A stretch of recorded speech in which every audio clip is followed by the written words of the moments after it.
우리는 전지적 2강의 시점에서 보기 때문에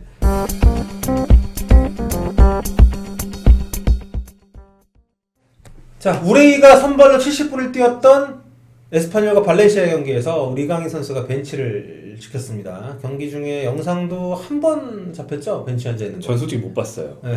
네. 잠깐 지나갔는데 사실 결과적으로 우리가 이강인 선수를 보기 위해서 밤을 샜는데 네. 결과적으로 우레이의 선발 데뷔전을 보기 위해 밤을 샌 네. 그런 셈이 됐습니다. 자, 이강인 선수. 네, 이강인 선수. 네, 빛강인. 어떻게 해야 되는 거야? 이강인 선수. 네. 이강인 선수. 네, 여러분 김정용 기자고요. 2001년생입니다. 2001년 2월 19일생이에요. 저희가 이 영상을 올리는 오늘이 이강인 선수가 이제 만 18세가 됩니다. 생각합니다. 대충 뭐 저기 뭐야 걸음마 좀 잘하고 이제 잘 걷는다 했을 때 2002 월드컵 한 거예요. 2001년 2월달에 뭐 했습니까? 고2. 고2. 저 네. 2001년 2월달에 난생 처음 비행기를 타고 유럽 축구 배낭여행을 갔었어요. 그때 제가 웨스트햄 유나이티드에서 디카니오하고 막 조콜 뛰고 있을 때 네. 경기를 보고 안정환이 형 만나러 페루지아 갔는데 안정환이 형 그때 결장하고 그리고 로마에서 라치오하고 레알 마드리드 경기 네. 챔피언스리그 보고 지나가다가 솔라리 산티아고 솔라리요. 네. 현 레알 감독. 네, 이런 선수들 막 지나가다 보고 막 이랬던 기억이 납니다. 난 나이 많이 먹었다. 전 2001년도 2월 달에도 네. 이머리였습니다. 그때 내가 친구한테 들었는데 선생한테 맞았다고? 아니 뭐 머리 혼났죠. 밀고 오냐고? 네, 혼났어요. 그렇군요. 어릴 때부터 반항심이 많았던 김종용 기자와 함께하고 있습니다. 자, 이강인 선수가 결장을 했습니다. 지금 국내 팬들의 팬심이 들끓고 있습니다. 그럴 거면 왜 정식 계약을 했냐? 그럴 거면 왜 이런 말들이 많이 나오고 있고요. 성인 계약을 하고 나서 계속 명단 제외가 되다가 지금 뭐 포함은 되고 있는데 못 나오고 있습니다. 어떻게 보십니까? 약간 발렌시아가 알박기를 한 것처럼 보이는 거죠. 네, 1월 30일에 자 계약 이런 구성이 이제 알박기 해놓고 이제 존버 약간 이런 느낌이니까. 네가 좋은 건 알겠는데 아직 쓸 수는 없어. 그런데 남이 뺏어갈 수 있으니까 일단은 계약. 뭐 이런 컨셉인데. 네, 그렇죠. 글쎄요. 그러니까 그런 어떤 추측성 예측들이 나오면서 많은 국내 팬심들이 정말 막 억울해하고 있습니다. 근데 지금 발렌시아의 상황이 그런 의심이 합당한 상황인가요? 근데 뭐 어느 정도는. 네. 그러니까 이거는 뭐 우리가 뭔가 비판을 한다면 그런 어떤 이강인의 가치를 봤을 때 뭐 이렇게 뭐 부당하게 선수를 잡아뒀다 뭐 이런 것보다는 뭐 잡아둔 것까지 잡아둘 수 있죠. 근데 이제 발렌시아의 감독의 성향과 주전 경쟁의 상황이 하필이면 정식 계약 이후에 이제 이강인을 밀어내고 이강인보다 더 앞선 순번으로 선발과 교체로 뛸 수 있는 선수들이 쭉 들어오면서 그렇죠. 이강인이 그 뒤로 밀려버렸다. 이렇게 보는 게 맞겠죠. 네. 축구님께서 딱 우레이보다 10살 어리다고 하는데 아무튼 뭐 그러니까 이강인 선수는 나이가 젊다는 것이 굉장히 어리다는 것이 아주 큰 강점이죠. 그렇죠.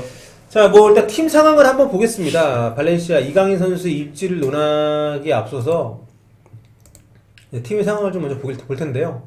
보시면은 이게 이제 발렌시아의 올 시즌 주전 라인업이죠. 네, 그렇죠. 요 4-4-2 포메이션을 이 팀은 딱 한 경기에서만 3팩 한번 쓰고 나머지 23경기에서 무조건 4-4-2만 썼어요. 근데 이제 기본적으로는 4-4-2를 고집하는 게 문제라고 볼 수 없는 게 지난 시즌에 저 4-4-2 전술로 저 4-4-2 포메이션과 거기서 비롯되는 그 굉장히 빠른 공수전이 빠르고 역습을 잘하는 전술로 떡상했잖아요. 챔피언스리그 진출권은 따냈지 않습니까? 몰락한 명문이 될 뻔한 발렌시아에서 콘도그비아 그리고 또 누구냐? 파레호? 네, 뭐 곤칼루 게데스 이런 선수들이 4-4-2의 그 공수를 막 정신없이 오가야 하는 그런 축구에서 오히려 이제 편안해하면서 이제 되게 가치가 평가절하돼 있던 선수들인데 쫙 올라갔죠. 그러면서 이 팀은 4-4-2가 맞는다. 이런 평가를 받으면서 이번 시즌까지 그걸 고수했어요. 거기까지는 뭐 큰 문제는 없다고 할 수 있습니다. 근데 다만 여기서 국내 팬들이 얘기하는 건 이강인 선수는 기본적으로 이제 왼발잡이 공격형 미드필더에 가까운 선수죠. 그래서 중앙이나 오른쪽에 약간 치우친 자리에서 왼발로 공을 몰고 다니면서 이제 공격형 미드필더, 수비형 미드필더가 분리되어 있는 축구를 할 때 조금 더 편안해하는 경향이 있는데 4-4-2라는 건 중앙에 2명이나 측면에 2명이나 미드필더 4명이 모두 다 굉장히 높은 기동력으로 공수를 오가면서 플레이를 해야 되는 게 4-4-2니까 어떤 공격형 미드필더의 자리가 없다. 그래서 이강인이 이 전술에서는 자리를 잡기 쉽지 않다. 그래서 그동안 이강인을 약간 억지로 짜맞춰서 내보낸 그 코파 초반 경기들도 왼쪽 미드필더로 나왔는데 이강인이 편안해하지 않았다. 그래서 이제 이강인이 활용도가 더 떨어진다. 이런 게 이제 이강인 입장에서는 좀 아쉬운 면이라고 할 수 있는 그렇죠. 거죠. 중앙에서도 빡투빡이 아니기 때문에 뭐 중앙에 내보내기에는 사실 좀 경험도 많이 부족하고요, 솔직히. 네. 한계가 있는 게 사실입니다. 그런 상황에서 이제 국내 팬들은 마르셀리노를 내보내고 4-4-2를 바꿔야 된다. 네.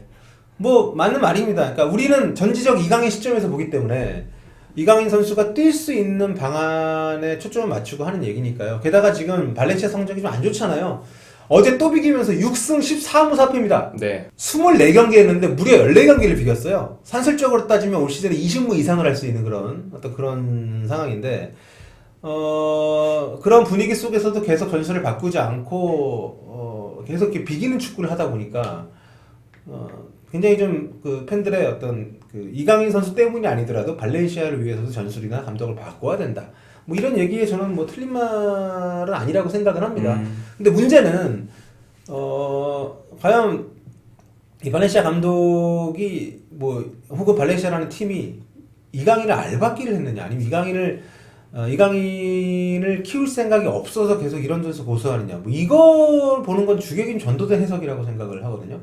그러니까 일단 이강인 선수는 2001년생이니까 굉장히 좀 그 어린 나이고 아직까지 성인 무대에서 검증이 안 된 선수입니다. 그렇죠. 게다가 팀은 지금 굉장히 유로파 진출 가능권이라도 가야 되는 굉장히 지금 절박한 상황에 놓여 있기 때문에 모험적인 기용을 하기에는 굉장히 좀 무리수가 많은 상황이기도 해요.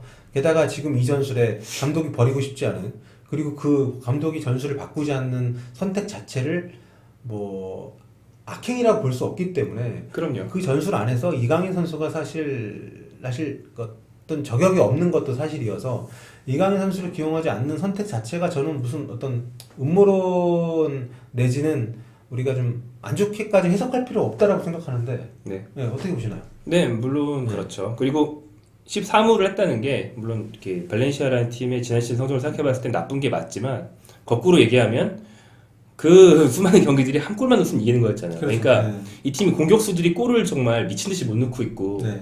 팀 내 최다 득점자인 파레호가 6득점인데 그중에 3개가 PK란 말이에요. 네. 필드골은 뭐 한 3개, 4개 넣으면 팀 내 최고 막 일단 좀 되게 그렇죠. 정말 그 결정력 고자 마무리하지 못하는 뭐 그런 팀인데, 그렇기 때문에 사실 마르셀로나도 입장에서는 야 얘네들이 애초에 능력이 없는 애가 아닌데 모레노, 산팀이나 가메르 중에 한 명만 혈이 뚫려서 원래 결정력을 보여주기만 하면 우리 네. 떡상이다 이렇게 생각할 수 있거든요. 그렇죠. 그럼 그때만 기다리면은 우리는 다시 올라갈 수 있을 것이다. 자, 이거 마침 틀어주셨는데 AMR, FWR, 그러니까 오른쪽 공격형 미드필더, 오른쪽 공격수, 또 왼쪽 공격형 미드필더, 왼쪽 공격수 자리가 다 비어 있잖아요. 네. 이 팀은 한 20번 시즌 한 번도 윙어를 쓴 적이 없다. 그러니까 윙포워드를 쓰지 않는 팀. 네. 그리고 굉장히 기본적인 전술 자체가 4-5-1이라고 봐야, 그러니까 이 4-4-2인데 그 4명 자체가 공격보다는 어떤 밸런스, 네, 수비 네. 쪽에 초점을 좀 맞춘 그런 팀이라고 좀 보시면 될 것 그러니까 같고요. 아주 가장 전형적인 4-4-2. 네. 그러니까 4-4-2 할 때 측면 미드필더는 이제 그 막 공격에만 치중하는 그런 윙포워드보다는 뭐 베컴이나 이런 선수들처럼 공수를 다 아우를 수 있는 선수를 4-4-2의 측면 미드필더에 놓는 게 기본이란 말이에요. 네. 그러니까 이제 게데스나 이런 선수들을 측면에 놓는 걸 더 선호하는 거고요. 그래, 뭐 그렇다고 볼 수 있습니다. 전술을 바꾼다고 해서 이강인 선수를 내보내니까 저는 그것도 좀 회의적이긴 합니다. 그쵸. 솔직히 네네. 지금 발렌시아의 선수 구성을 봤을 때 우리 입장에서는 우리는 이강인을 너무 사랑하고 이강인 뛰는 모습 보고 싶기 때문에 뭐 그렇긴 하지만 냉정하게 여러분들이 감독이라고 생각을 한다 해도 이강인 선수를 교체로 뜯길 수 있을 정도 뜯기면 그나마 좀 전향적인 거고 지금 상황에서 투입하는 건 좀 쉽지 않다고 생각해요. 네. 정말 무슨 그 메시급 재능이 아닌 이상 이렇게 경험이 없는 선수를 팀이 순위 경쟁이 한 경기 한 경기 중요한 상황에서 게다가 이 감독은 넣는 것보다 안 먹는 걸 선호하는 감독이기 때문에 그렇죠. 네. 지금 리그 실점률이 리그에서 2번째거든요. 네네. 2번째 낮은 최저 실점 2위인 팀이기 때문에 그런 상황에서 이강인 선수는 전술적인 문제라기보다는 감독의 성향 문제 분명히 있고, 그리고 냉정하게 우리가 봐야 될 것은 이강인은 이제 갓 만 18세가 된, 여러분 만 18세면 아직 고등학생입니다. 만 18세가 된 아주 어린 선수이기 때문에 이런 선수의 출전이 없는 것 자체에 대해서 우리가 너무 팬들이 조바심을 내면 선수도 영향을 받거든요. 언론 다 보기 때문에 좀 그런 부분들이 저는 이제 걱정하는 부분이라는 말씀 좀 드리고. 네. 23살까지만 보통 유망주로 치잖아요. 이강인은 그러니까 뭐 그러라는 게 아니라 만약에 올해부터 4년 동안 아무것도 못하고 그냥 다시 유소년 팀으로 돌아가서 축구 공부만 하다가 4년 있다 올라온다. 그래도 여전히 유망주인 나이다. 네, 그렇죠. 그 정도로 어리다는 거죠. 네. 네. 그 연장선상에서 우리가 이제 몇 가지 얘기를 할 텐데, 임대설에 대해서 얘기를 좀 해보려고 합니다. 네. 좀 팬들은 그렇다면 왜 1군 등록시켰냐, 그러면서 막 그 알바끼 아니냐 이런 와중에서 임대 요청설이 나오면서 임대 가야 된다 이렇게 나오고 있는데, 이 임대설에 대해서 이제 두 가지로 나눠서 좀 보면은요. 첫째, 1군 등록이 정말 알바끼인가? 저는 1군 등록은 그 자체로 높게 평가를 해야 되고 굉장히 환영해야 될 일이라고 생각을 합니다. 1군을 등록했다고 해서 무조건 출전시켜야 되는 거 아니거든요. 1군 선수가 25명인데. 그러니까 그런 것은 너무 우리가 전체적 이강인 시점에서 봤기 때문에 나오는 평가이고 너무 조바심이다. 어떻게 생각하십니까? 네, 매우 동의하고요. 네. 5경기 연속 결장 이러면서 네. 막 큰일 난 것처럼 또 얘기를 하고 있는데, 결장이 디폴트예요, 여러분. 그리고 그러니까 주전했던 선수가 5경기 빠진 게 아니라고. 겨우 5경기잖아요. 네. 네. 그 계약을 맺고 나서 한 뭐 코파 쳐서 한 20경기 정도 남아 있는 시즌인데 겨우 5경기잖아요. 그렇죠. 막판 6, 7경기에 이강인이 몰아서 나올 줄 이거 어떻게 압니까? 네, 그러니까 그렇죠. 그때 쓸 수도 있기 때문에 감독은 일단 팀에 못 박아 놓은 것이고, 그러니까 뭐 당장은 사사이지만 뭐 감독이 지금 사사이 고수한다고 해서 내가 뭐 시즌 끝까지 무조건 사사이야 이렇게 생각하고 있는지, 아니면 해보도가 안 되면은 몇 경기 때 바꿔야지 이런 지 우리는 모르잖아요. 그러니까 이강인은 언제든 옵션으로서 충분히 이제 기능을 할 수 있는 선수니까 1군에 남아있다 이렇게 보는 게 맞죠. 그렇죠. 1군 등록 자체를 희망적인 신호로 봐야지 이거를 굳이 음모론까지 섞어가면서 안 좋게 해석할 필요가 전혀 없다고 합니다. 그렇게 이강인을 말려주기 위해서 발렌시아가 얻을 게 뭐가 있습니까? 그렇죠. 네. 네. 그리고 벤치에 앉는 것만도 경험이에요. 같이 훈련하는 것도 경험이고. 그러니까 우리 입장에서 정말 이강인 선수가 메시 못지않은 유망주처럼 여겨지지만 그건 우리 시각이고, 그거에 대한 판단은 같이 훈련하는 동료들, 뭐 코치들, 감독이 하는 것이고, 그런 것에 대해서 우리가 그들의 밥줄인데 우리가 그런 걸 우리가 이렇게 자의적으로 안 좋게 해석할 이유는 없다고 생각합니다, 개인적으로. 그리고 뭐 알박기를 했어도 써야 맞아요, 알박기 한 선수의 네. 가치가 올라갑니다. 써야지 이게 몸값이 올라가서 팔 때도 이득이 되는 거지. 네, 알박기라는 말 자체가 약간 좀 부동산 투기에 비유를 하고 있는 건데, 네. 알박기를 해서 땅을 이제 헐값에 매입을 했으면 건물을 올려야 땅값이 올라서 비싸게 팔죠. 네. 건물 안 올리고 그냥 농지로 내버려 두면은 팔리지도 않습니다. 네. 그리고 투기의 대상이 된다면 그 자체로도 굉장히 높게 평가를 받는 그쵸. 거긴 하니까. 근데 네. 어쨌든 너무 우리가 사랑하기 때문에 여러 가지 말들이 나온다는 생각이 좀 들고요. 두 번째로 임대 관련해서는 저는 솔직히 임대가 좋은 선택인지 모르겠습니다. 정말 회의적이시군요. 임대를 요청했다는 것도 팩트가 아닌 것 같은데, 아직까지. 그러니까 확인된 팩트는 아닌 것 같은데. 확인되진 않았죠. 네, 이게 썰인 상황인데, 왜냐하면 지금 임대를 간다고 해서 발렌시아보다 더 뭐 강한 전력의 팀으로 가는 건 솔직히 불가능하고, 그리고 어떤 팀으로도 임대를 간다고 해서 거기서라도 무조건 뛴다는 보장은 없거든요. 뭐 그런 조항을 뭐 FM 게임처럼 넣어가지고 임대를 시켜서 강제로 뛰게 할 수 있을 수도 있겠지만, 그런 팀은 사실 좋은 팀이 아니지. 만 17세인 18세인 선수를 데려가서 무조건 주전으로 뛰킬 만큼 갈급한 팀. 게다가 지금 임대를 갈 수 있는 시즌도 아니기 때문에 이런 애매한 시즌에 임대설이 나오는 것 자체가 전 별로 도움이 안 된다고 봐요.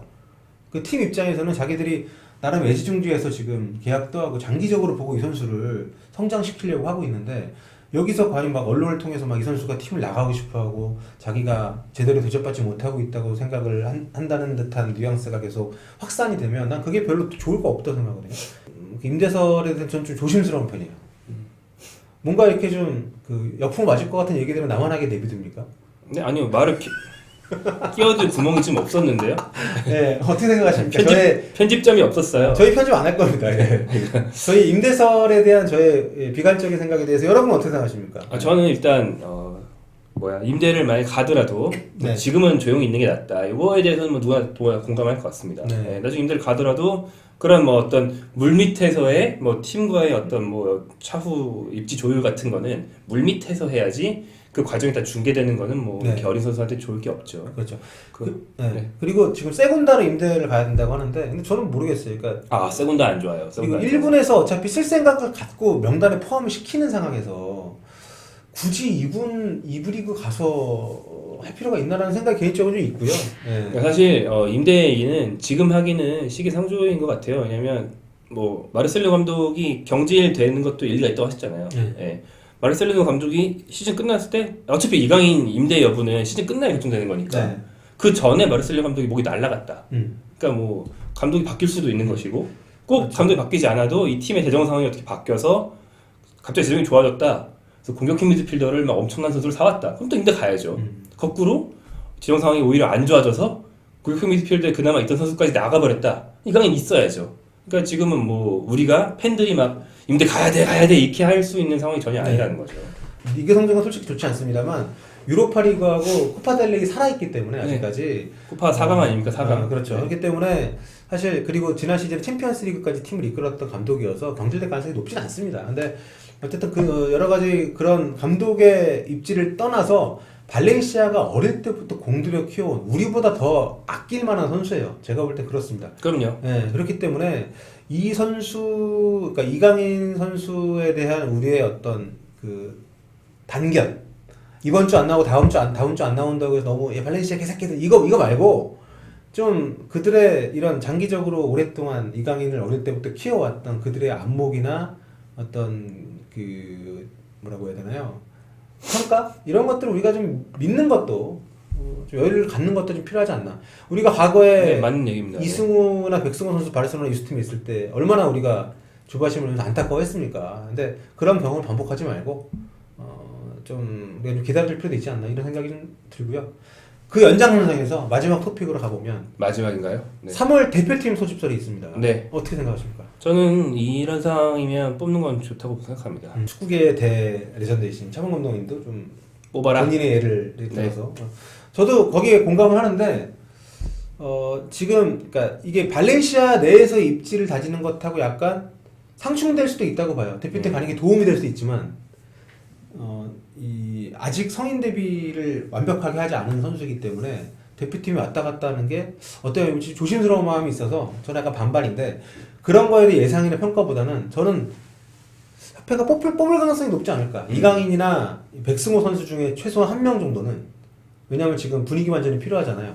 아시안컵 망쳤기 때문에. 네. 그렇기 때문에 이런 뭔가 꿈나무들을 발탁을 해서 분위기 반전 시킬 가능성이 있어서 저는 둘 중에 최소 한 명은 뽑힐 가능성이 높지 않나라는 생각은 갖고 있습니다. 근데 와서 오면 또 대표팀에서 걱정인 게 안 특히면 또 말이 많을 거 아니야.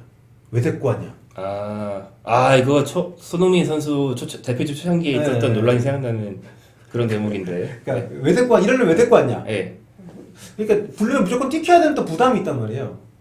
근데 그런 여러 가지 요소들이 있어서 이번 3월 대표팀 명단 발표는 여러 가지로 굳이 이강인 선수 때문만이 아니더라도 관심이 가는. 그러니까 이강인, 백승호, 정우영. 네, 그렇죠. 이 세 명 중에 한 명 정도는 제 생각에 무조건 뽑을 것 같고 뭐 다 뽑을 수도 있겠지만 펜투 감독이 네. 또 이제 코칭 스태프가 보러 갔다. 네. 이것도 공식적으로 확인이 됐고요. 그렇죠. 네.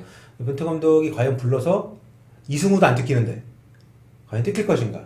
그거에 대한 약간 좀 그게 또 블로 후폭풍이 또 예상이 되기 때문에 약간 굉장히 좀 애매한 요소들이 있어서 이번 3월 A매치 22일날 볼리비아랑 하고 26일날 콜롬비아랑 하는 게 이제 확정이 됐더라고요.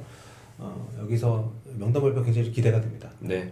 뭐 플레이 스타일상 그동안 이제 벤투 감독이 아시안컵에서 중앙 미드필더 쪽에서 공을 순환시키는 거에서 좀 어려움을 겪었고 기성용 구자철이 다 나가서 장기적인 후계자가 또 필요한 상황인데 그렇죠. 뭐 이강인, 백승호 둘 다 최소한 공을 이제 순환시키는 걸 좀 매끄럽게 해줄 수 있고 최대한으로 보면은 이제 팀의 차기성까지 불어넣어줄 수 있는 선수들이기 때문에 네. 뭐 그런 선수들을 미리 보고 이제 뭐 어차피 월드컵은 3년 뒤니까요. 네. 그때까지 3년 뒤구나 이제. 네. 그때까지 키울 선수로 네. 보는 것도 뭐 괜찮은 생각이죠. 그렇습니다. 또 이 선수들은 내년에 있을 그 동경 올림픽 때도 기여를 할 수가 있는 네, 선수이기 그럼요. 때문에 대표팀에서 좀 볼 수 있지 않을까 개인적으로 생각을 하고요. 어쨌든 그 대표팀 발탁이 되든 안 되든 그 3월 A매치 명단이 지금 거론된 선수들, 특히 이강인 선수에게는 하나의 어떤 좀 티핑 포인트가 되지 않을까 그런 생각을 하고 있습니다. 앞으로도 이강인 선수에 대해서 계속 또 저희 지켜보면서 앞으로도 많은 얘기를 나누도록 하겠습니다.